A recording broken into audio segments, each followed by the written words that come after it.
Today, this evening, we'll consider how David became king. How David became king. And the problem that confronted David was how to get from A to B.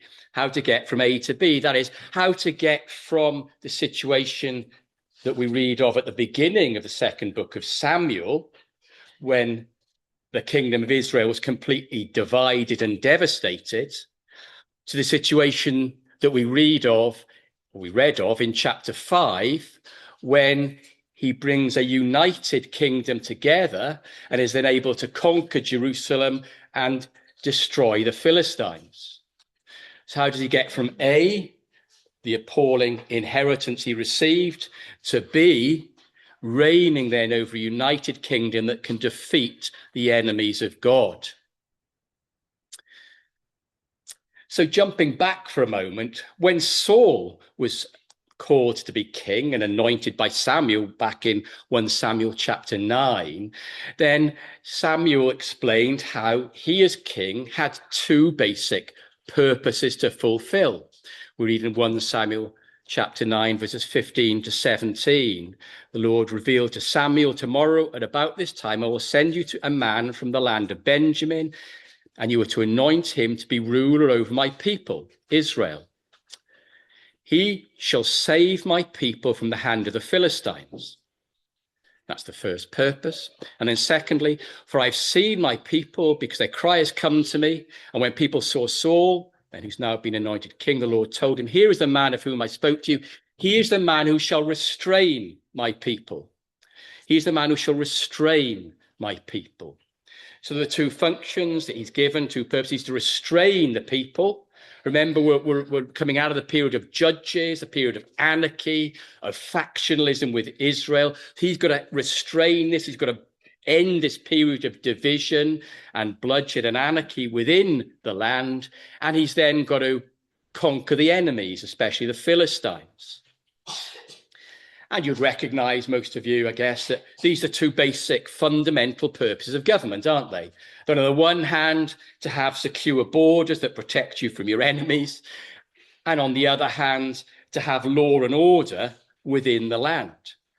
These are the requirements of the kingship, as we would put them, or as Samuel said, to deliver the land from the Philistines and to restrain the people, to bring them together and stop all this factionalism. And sadly then, as we read 2 Samuel as it opens, we find that Saul utterly fails, doesn't he? He's a complete failure, because the inheritance, as I've said, that leads to David is one that is marked by division and Philistine domination. They've just been totally defeated, routed by the Philistines at Mount Gilboa. The royal family has been almost wiped out. The king himself, Saul, has been killed. Their leadership then removed.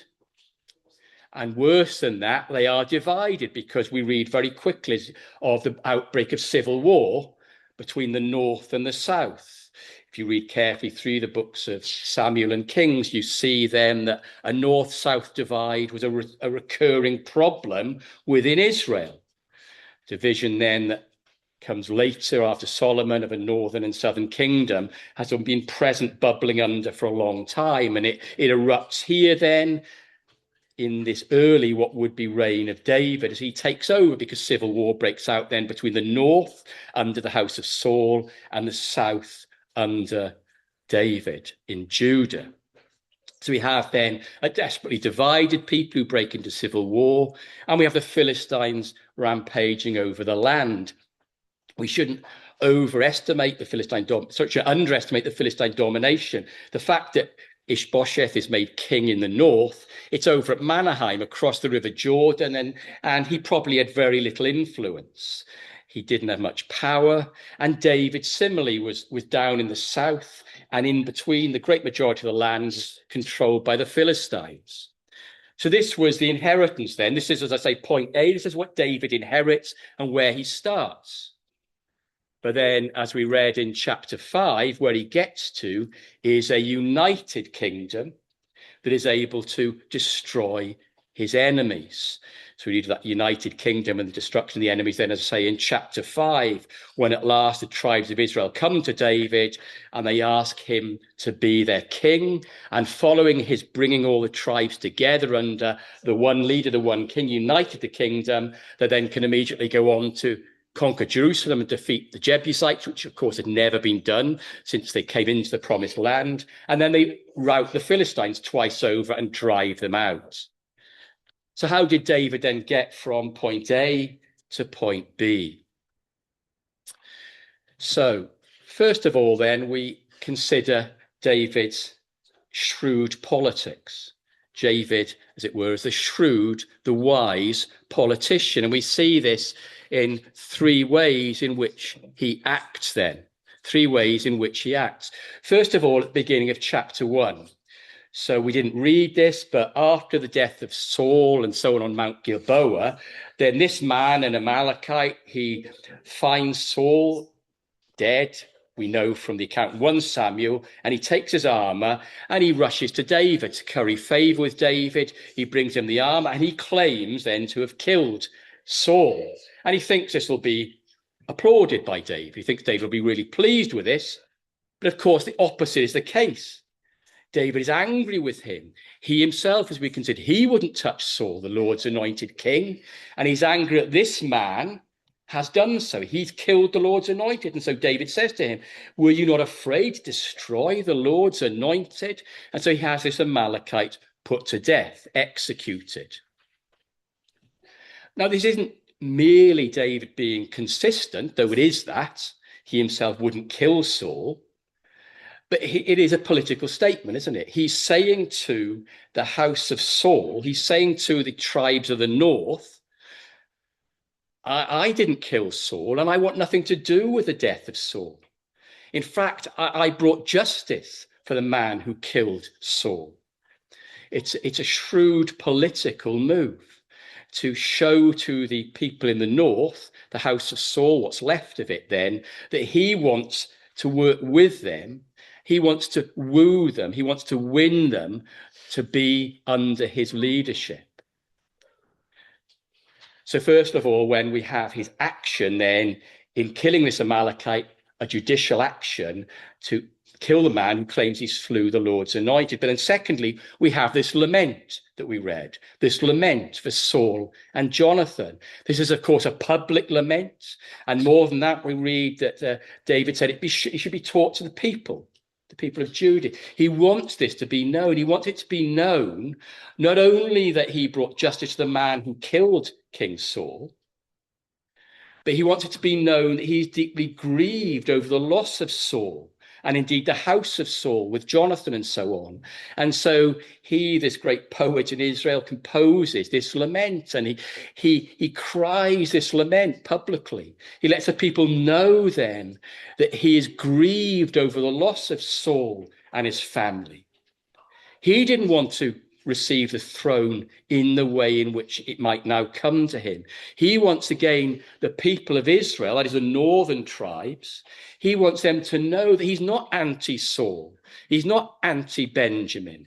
He is pro all the tribes, and he wants to bring them all together. So it's again a shrewd political move to woo, to win these northern tribes. And then thirdly, as we read in chapter 2, he sends a message to the men of Jabesh Gilead. The men of Jabesh Gilead, we read that in chapter 2 from verse 4 to verse 7. So these were men then who had done good for Saul, weren't they? They had bravely gone and rescued the body of Saul and other members of his family where they'd been strung up, and they had brought them and they'd given them something of a decent burial. They had acted well for Saul and his house. And so David wants to honor that. So he says to them, he sends this message to them, may you be blessed for your loyalty to the house of Saul, and may the Lord show steadfast love to you, and so on. He wants to show these particular people that he again is pro the house of Saul. He's pleased with the way that these men of Jabesh Gilead have acted. And we see his shrewd politics in his words in verse 7, don't we? When he says, having thanked and praised them then for their good deeds towards Saul, he says, now therefore let your hands be strong and valiant, for Saul is dead, and the house of Judah has anointed me king over them. It's a pretty big hint, isn't it? It's a very big hint. You know, Saul isn't king anymore. You need a new king. Judah's made me king.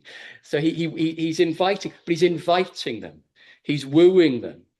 He's not trying to force himself upon them. He's acting with a shrewd political, this wise approach in order to woo then the house of Saul and bring them together.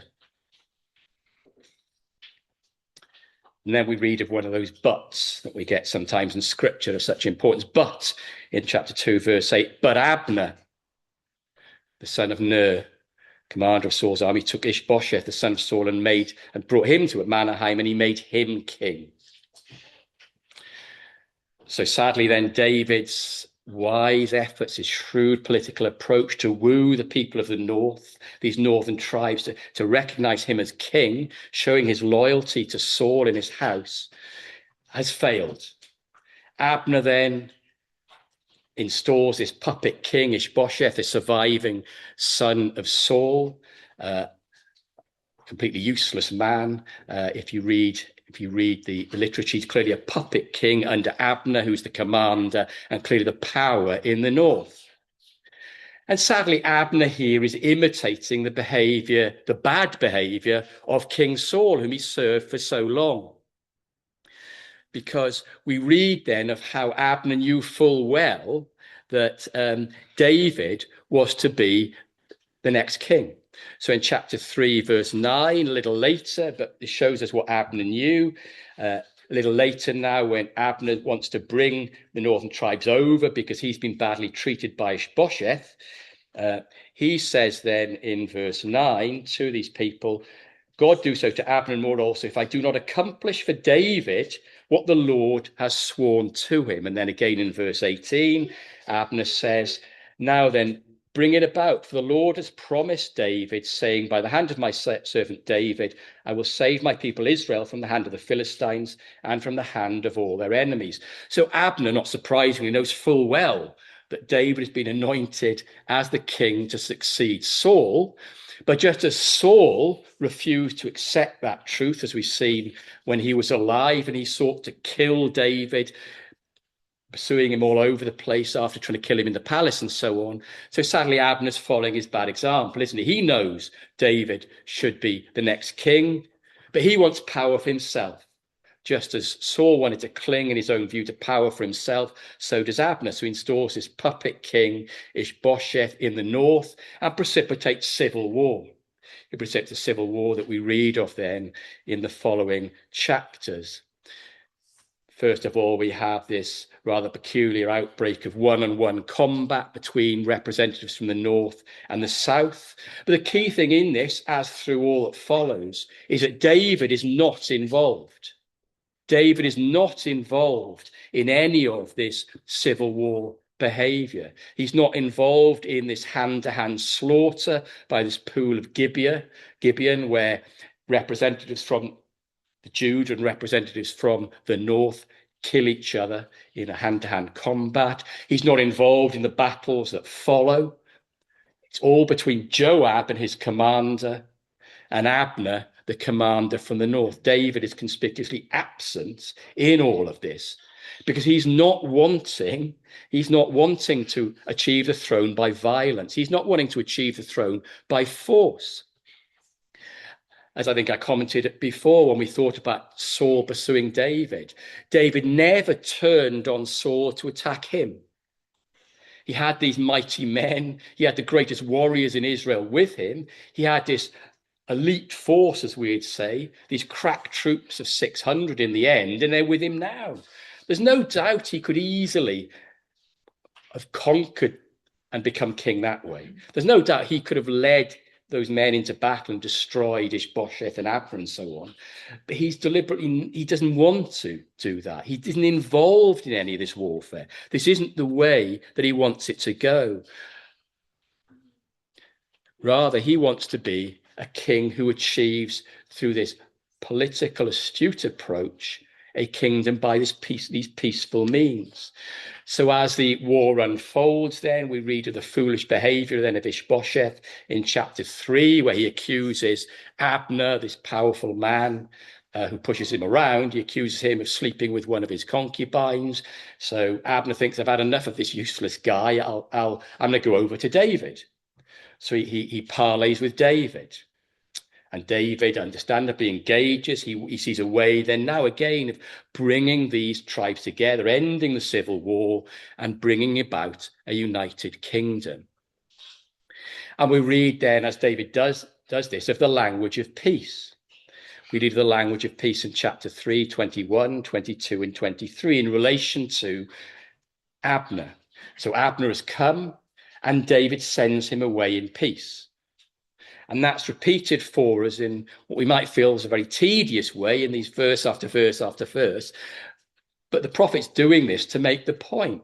This is the way David wants it to be. Verse 21 then of chapter 3, we read, so David sent Abner away and he went in peace.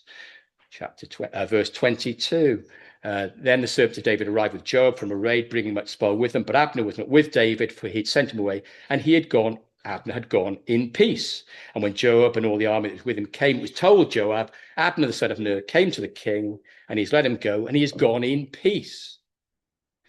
David wants through Abner to establish a peaceful transition to the throne over a united Israel. But as you read on, you find that once again, this is undone. It's undone this time by the murderous behavior of Abner, who slaughters Abner in cold blood.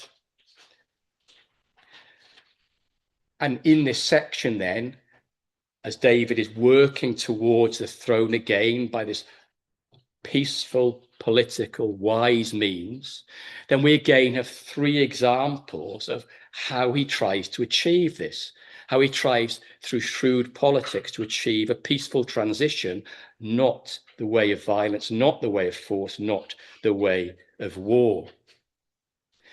And so we have, first of all, what might not seem the most obvious thing, it might seem a bit of a grim thing, which is when he says to Abner, look, I'll work with you, but you need to bring Michal.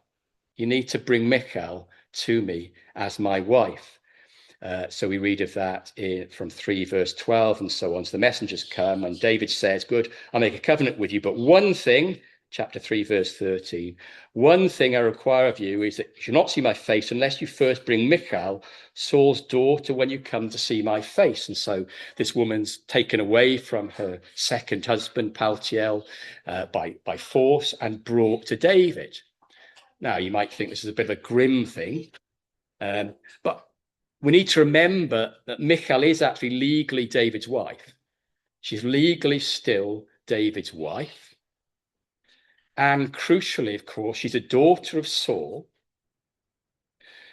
so that David can then install her, as it were, as his wife, as a daughter of Saul, as his queen, thereby showing publicly, with a queen from the house of Saul, a queen from the north, with him as king from the south, that he's bringing together a united Israel.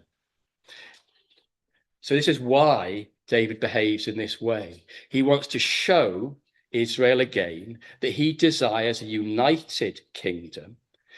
And what better way to do this than such a marriage alliance? It's a time-honored procedure, isn't it? You read history of our country and other countries. This is what happens again and again. Political marriages to seal unions between different parts of a country or different countries. This is what David is doing. It's a shrewd political move to bring then a queen who can represent the house of Saul and the north.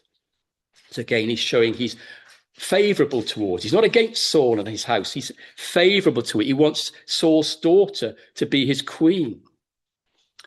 But then also he mourns for Abner.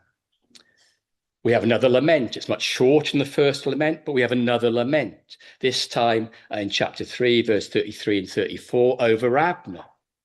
And the lament's associated then with a whole pattern of mourning behavior from David as we read on.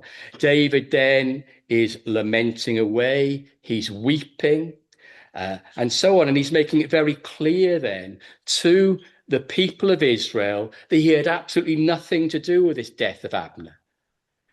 He had nothing to do with this. This wasn't his way, as we've read. He wanted the way of peace. He wanted to bring together all these people. And the people recognize this. We read then, the people recognized that the king had nothing to do with the death of Abner. And this is crucial again, politically. Again, I'm not saying this was a pretend thing. I'm sure he is grieved for the death of Abner and so on. He would have known Abner very well from serving together in the army in the past. Genuine grief, but he's also aware, and the prophet is aware in presenting this, of the important politics of this. He's wanted to make clear he was not responsible for this murderous act. This was Joab acting without any say-so from David.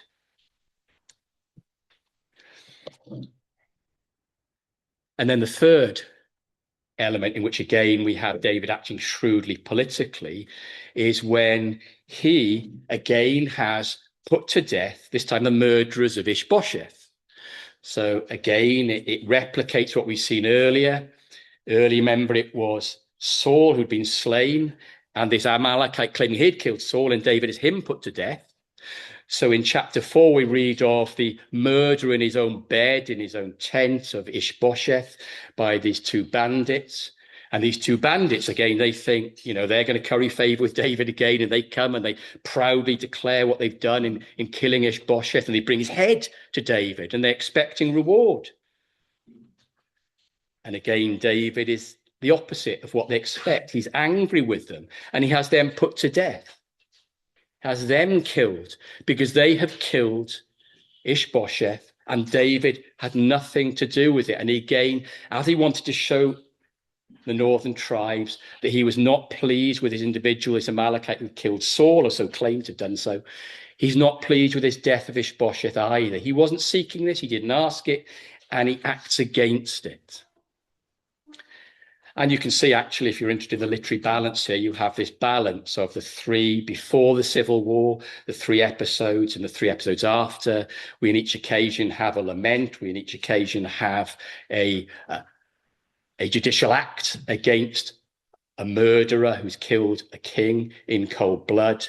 And we have in each an action that shows very publicly how he's pro the house of Saul, favouring Jabesh Gilead, and bringing then Michal as his wife. So David then, he's acting politically, shrewdly to bring these people together. And the result finally is, as we read in verse 5, that David achieves the end. He gets to point B, as I've said, he gets to this point where we read in verse 5, all the tribes of Israel came to David at Hebron and said, and again in verse 3, all the elders of Israel came to the king at Hebron. This is what he wanted. He wanted a peaceful transition, and he wanted these men of the north, these Israelites, to come voluntarily. He didn't want to force himself upon them by violence. He didn't want to pursue the way of war. He knew he could do that, but that would not achieve a united kingdom. That would not achieve a united people of God. The way of violence does not bring a peaceful kingdom. It does not bring a united kingdom. David wanted to achieve that, and so he sought through those shrewd political moves to get to that end. Now you might say, well, this is all very kind of political and so on. And it is, but it's showing that, as a king, as a leader, David has to pursue, and he does pursue a path, a way of peace, shrewdly, cleverly, wisely. And this is the right way of governing, is the point. This is the right way to govern. But also, of course, David is doing this as a man of God. He does this as a man of God, and the writer, the prophet, also wants us to see this. We see this in general terms because we know that David then is the anointed king. He's been waiting patiently through Saul's reign to become king. He knows he's the anointed. Everyone else knows he's the anointed king. Everyone else knows he has to succeed. When Saul dies, he doesn't grab at it. He waits patiently and pursues this shrewd political way because he wants the people with him as king, united together under his rule. That's what he needs to achieve, not forcing himself upon them. So he has to wait patiently for the Lord to bring it about in his own time, using, yes, his political shrewdness, but to bring the tribes and all the leaders together, as we read in verse 5. He needs to wait 7 years. 7 years, David patiently waits upon the Lord. 7 years on top of all those years of waiting before Saul died. 7 years not using violence. 7 years not using the power of war that he could have used. Just as he hadn't used that before against Saul, he won't use it now. And 7 years then in which he was doing this in accordance with the will of God. And we see this from the way in which we read of David, or we read earlier of David seeking the Lord's will before and after the civil war, before the beginning of this period and after at the end of this period.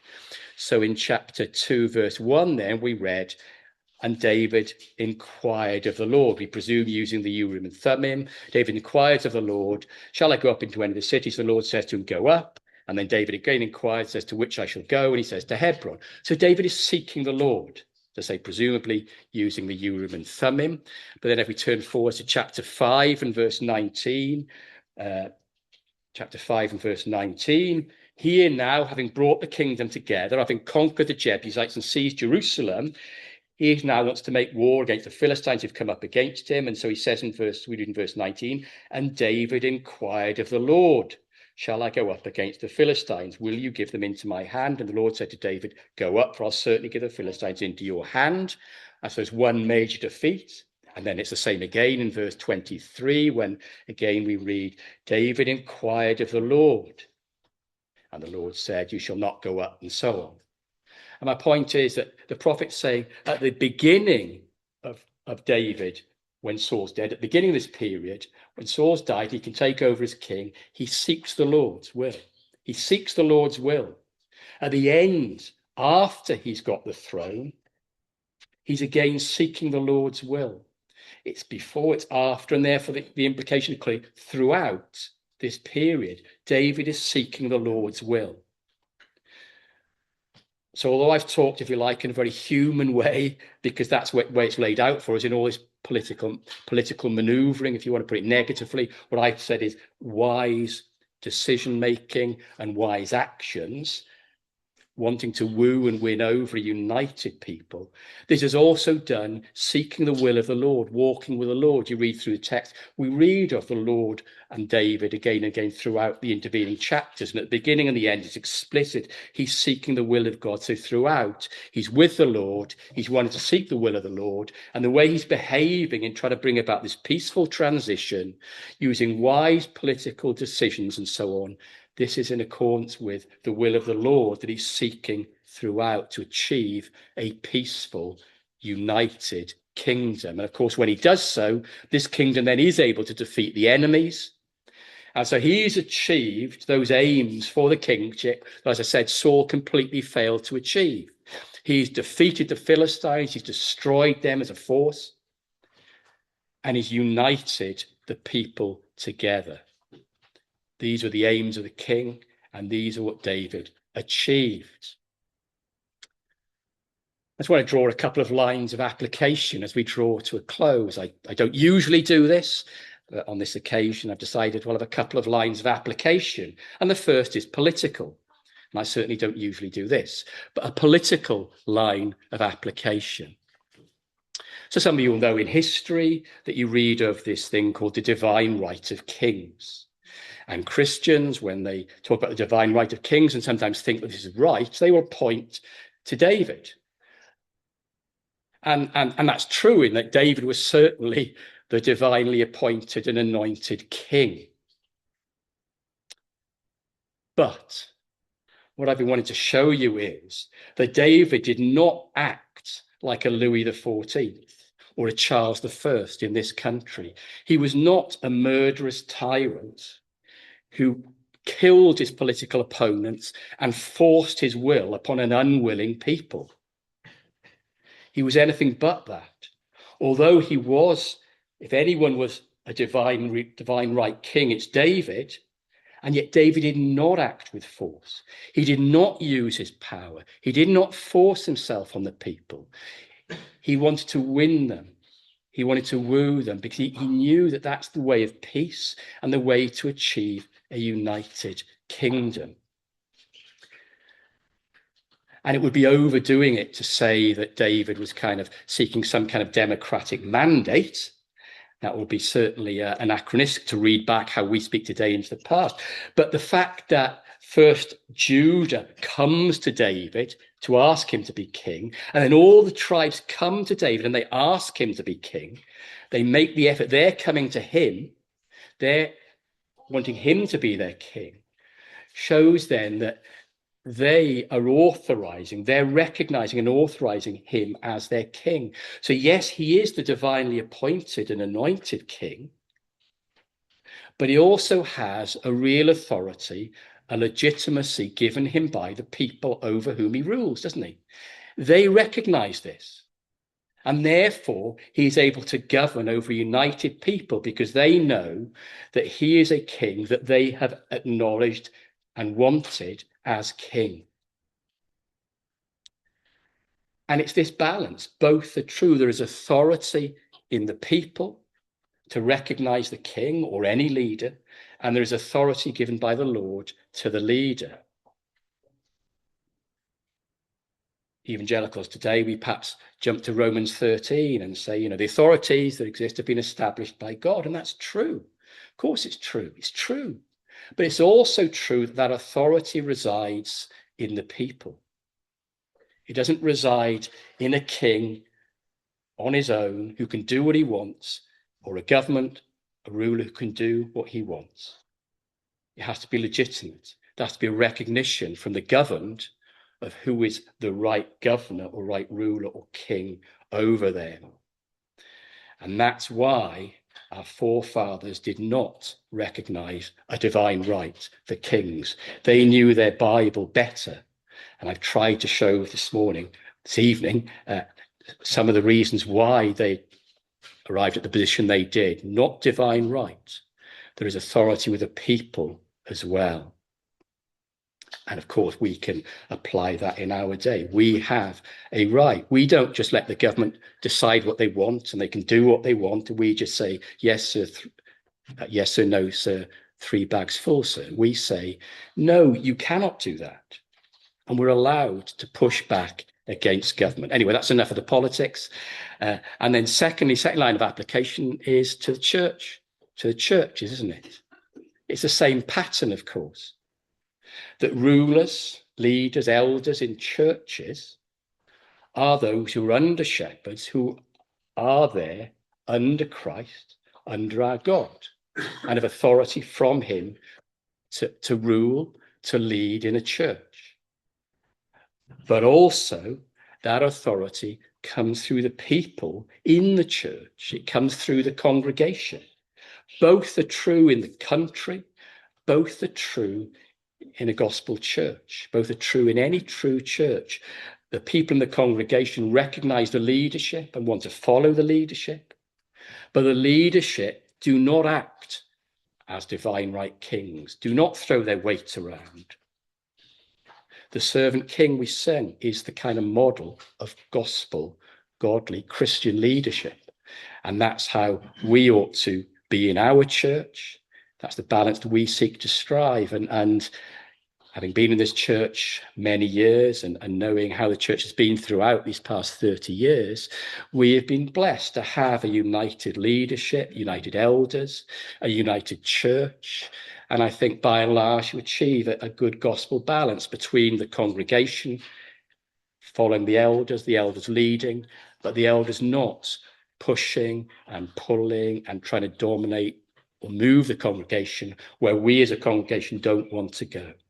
And may the Lord enable us to continue to work together and to work as a church then in this way, achieving this right balance that David showed between his authority from God, but also wanting his legitimate authority from the people over whom he governed. Amen. So let's close with number 146.